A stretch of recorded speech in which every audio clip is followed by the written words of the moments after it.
On question 19, we are given this parametric curve defined by x equals a plus tan t and y equals b plus cot squared t. The first part of the question is to find dy over dx. So to do that, we first find dx over dt.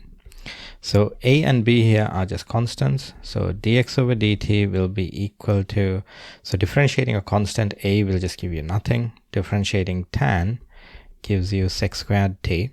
Now the derivative of tan and cot, if you are doing Edexcel, is given in your formula book. Now similarly, you then find dy over dt. So differentiating b will be 0. The way we'd want to differentiate cot squared t is to think of this as, because this is the same as cot t whole thing squared. So here we would use the chain rule, and using the chain rule, we can bring the part of the front first. So bring the part of the front, which gives you 2, and then leave that bracket as it is. So it'll be 2 cot t. Reduce the power by 1, so that power becomes 1, and then times by the derivative of what's inside here. Now the derivative of cot again is given, and that is minus cosec squared t. Right? Now we could clean things up here, but since we're asked to find dy over dx, so dy over dx will just be dy over dt divided by dx over dt. So I'll just write that down here first. So dy over dx over, dy over dt divided by dx over dt. So if you substitute those things in, so dy over dt is equal to this. So we're going to have, I'll write this as minus 2 cot t. So this is going to be minus 2 cot t times cosec squared t divided by dx over dt, which is equal to sec squared t.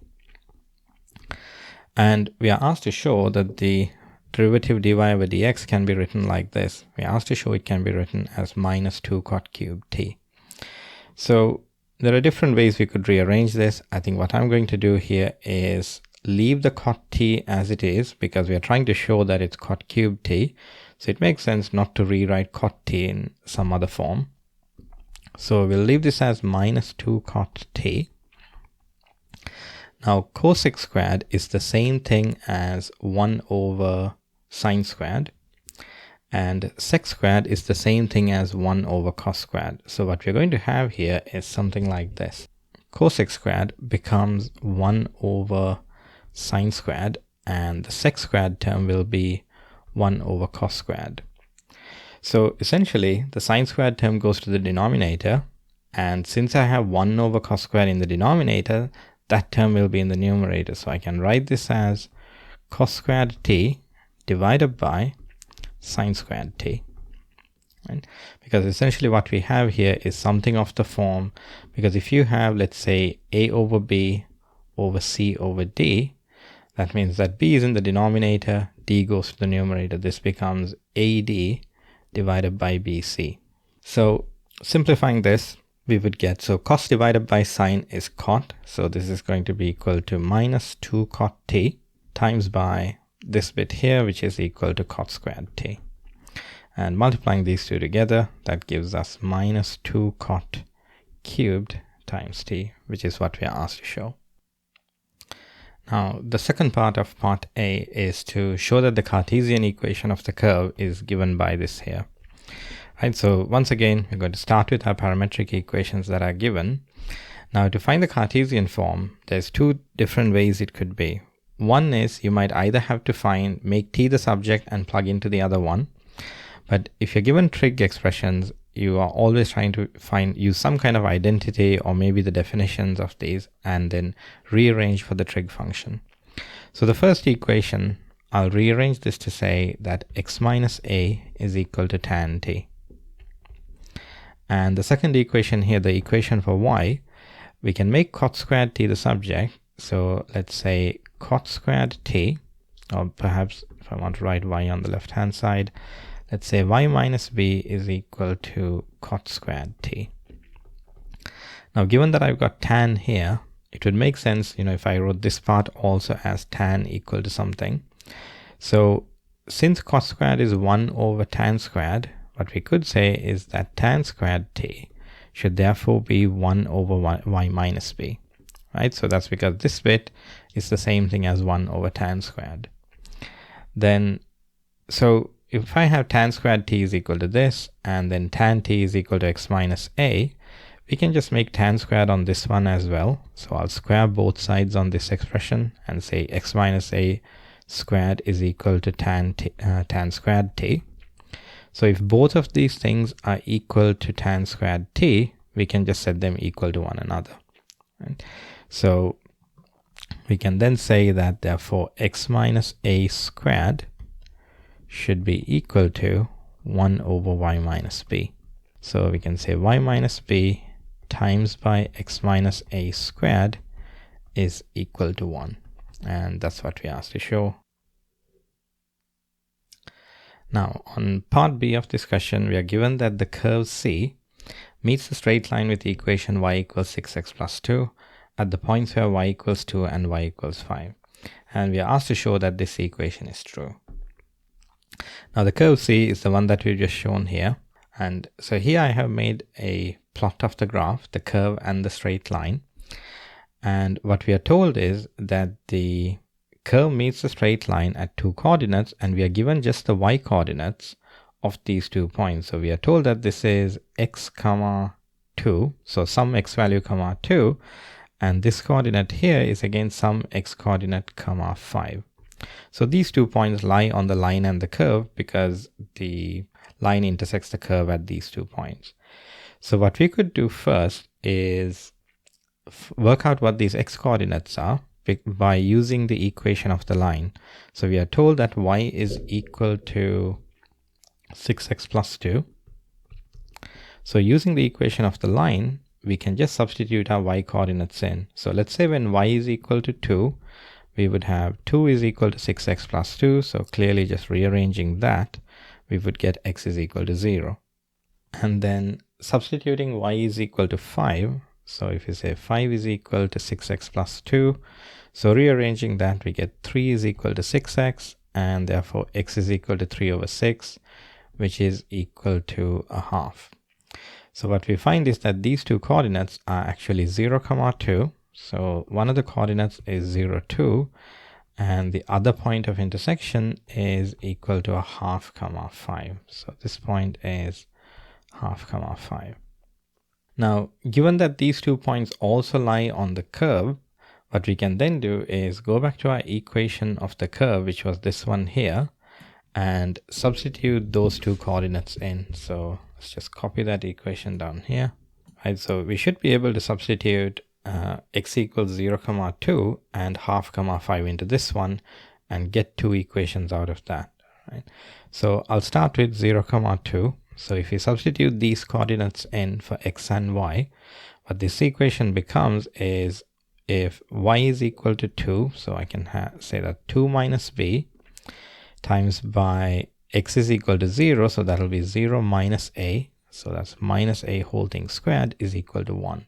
So minus a squared is still just a squared, so I'll write this one as a squared times 2 minus b is equal to 1. Right, then using the other coordinate, which was a half, 5, we can do the same thing. We can substitute the values for x and y. Right, so y is equal to 5, so this gives us 5 minus b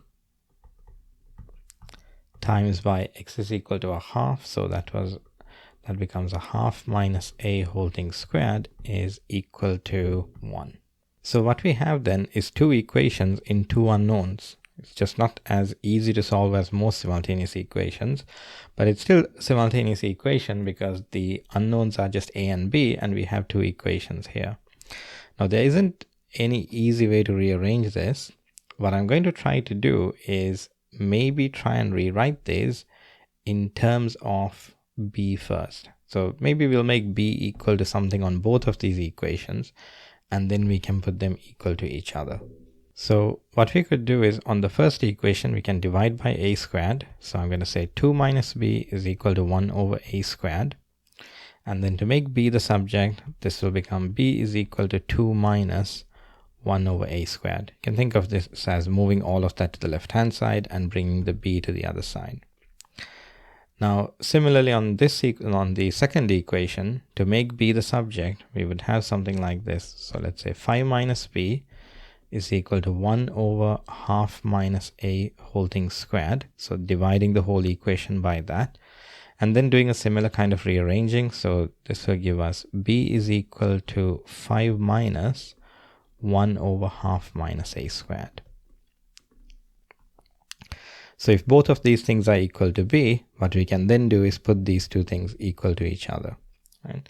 So here I'm going to say that 2 minus 1 over a squared is equal to 5 minus 1 over a half minus a whole thing squared. Now I think what would help us is if we first kind of simplified what 1 over half minus a squared is. So let me just do that on the side here. Now, so first of all, we'll just consider the denominator. A half minus a whole thing squared is the same thing as writing, so a half minus a is the same thing as 1 minus 2a over 2, because the common denominator is equal to 2. If we then square that, that's the same as having 1 minus 2a whole thing squared over 4. But because all of this is 1 over that, because we have 1 over all of that, this becomes 1 over all of this, so which is the same as putting the 4 on the numerator. So this equation is then going to be 5 minus, so this bit here becomes 1 minus 2a whole thing squared over 4. We can then write that 4 in the numerator. So this will be 4 over 1 minus 2a whole thing squared. So that's equal to 2 minus 1 over a squared. Right. What I'll then do is just again do a little bit of rearranging here. So I'm going to take all of these terms to the left hand side and then maybe subtract the 2 just to collect the 2 and the 5 together. So this term is going to now become, so 4 over 1 minus 2a whole thing squared minus 1 over a squared is equal to 3. So that's just the 5 take away the 2. So what we are trying to show here is some expression for, so this expression here is true. So we're trying to make an equation in terms of a. So we don't want a in the denominator here, so we'll take a common denominator and then multiply everything by that denominator. So which is going to be the same as if we just simply said multiply this entire equation by a squared times 1 minus 2a whole thing squared, because that's the LCM on the left hand side. So this would become 4a squared minus, this term here will be multiplied by 1 minus 2a squared, so that'll be minus 1 times 1 minus 2a whole thing squared, and the 3 is multiplied by all of this, so that will be 3a squared 1 minus 2a whole thing squared. Now there is no easy way to factorize this. There is no common factor to all 3 terms, so I think I'm going to just have to expand all the brackets and collect all the terms to one side. So if we expand the brackets here, this will be 4a squared minus, I'll expand this bracket out, so this will be 1 minus 4a plus 4a squared, and that's equal to 3a squared times 1 minus 4a plus 4a squared. If we then expand the brackets on the right hand side, we are going to have 3a squared minus 12a cubed plus 12a to the power 4. On the left hand side, this 4a squared will cancel with this 4a squared, and then just expanding the minus sign into this bracket, I'm going to have plus 4a minus 1. So the left hand side is 4a minus 1. So now if we bring everything to one side, what we're going to have is, so I'll bring all the terms to the right hand side here. So I'm going to have 12a to the power 4 minus 12a cubed, and then plus 3a squared minus 4a add 1 is equal to 0. Okay, so we have this quartic equation here, and what we are asked to show is that this expression is true. So let's just move this down here. So we are trying to show that this expression is true from this quartic, which suggests that this thing can be factorized to this form if we have got this right so far. Now, one way to do that is by long division. Because we did long division on a previous question, I'm not going to go through all of the working, but I'll show you what we do get. So we could do this whole expression divided by a minus 1, and by long division that would look something like this here, right? So that's one option. Now the other thing we could do is, instead of doing the long division, since the answer is given, we could verify that when we expand the brackets, we do get this expression here. So that step I will work through. So if we multiply the brackets here, that's going to give us a times 12a cubed. So this whole thing times by a is going to be 12a to the power 4 plus 3a squared minus a. And then we are going to have minus 1 times 12a cubed is going to be minus 12a cubed. Minus 1 times 3a will be minus 3a. And minus times minus 1, that gives us plus 1. So if we collect all the like terms here, we do indeed get this expression, because this is 12a to the power 4 minus 12a cubed plus 3a squared. And then minus a minus 3a gives us the minus 4a plus 1, right? So we can say, therefore, this expression does indeed factorize to a minus 1 times by 12a cubed plus 3a minus 1 is equal to 0. So that was part B, which was to show this expression. Now part C then says, hence state a possible value of a and a possible value for b. Now that is simply saying, to solve this equation, since clearly a minus 1 is a factor, that clearly means a is equal to 1. So it also asks you to find the value of b, and I think we had this expression here, or this equation for b. So let's just copy that one down. So for part C of this question, we are simply solving this equation. So this is for part C. So to solve this, well, clearly we have one factor here, so that does make a is equal to 1. And previously one of the equations we had was this. So we can say b is therefore equal to 2 minus 1 over 1 squared. So b is also equal to 1. And notice the wording of the question was, hence state a possible value for a and a possible value for b, which we have done. It's not asking us to find all values of a, because this part here does also have solutions. So if we were to ask to solve that, we'd have to just do that on the calculator, plugging these numbers in. But in this case, this is the final answer.